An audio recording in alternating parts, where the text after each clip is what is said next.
تبارك الذي بيده الملك وهو على كل شيء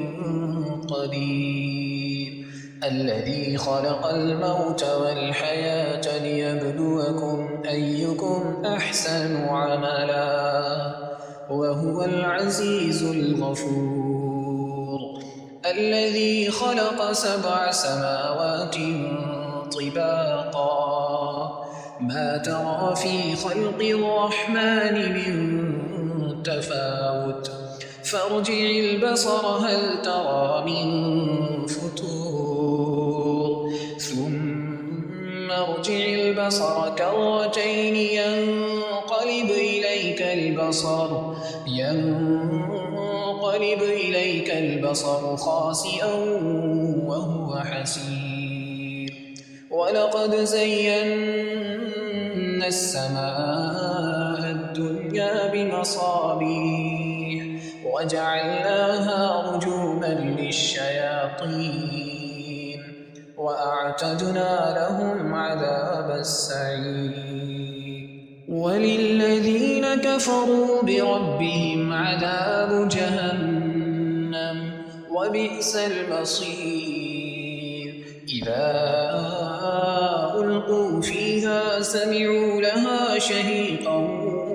وهي تفور تكاد تميز من الغيظ كلما ألقي فيها فوج سألهم خزنتها ألم يأتكم نذير قالوا بلى قد جاءنا نذير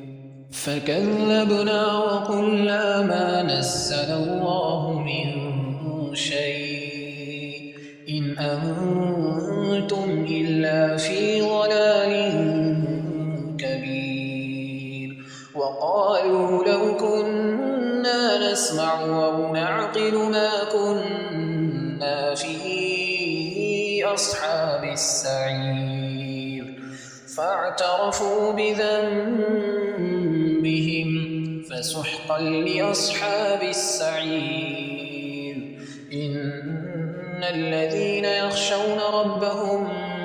بالغيب لهم مغفرة وأجر كبير واسروا قولكم أو اجهروا به إنه عليم بذات الصدور ألا يعلم من خلق وهو اللطيف الخبير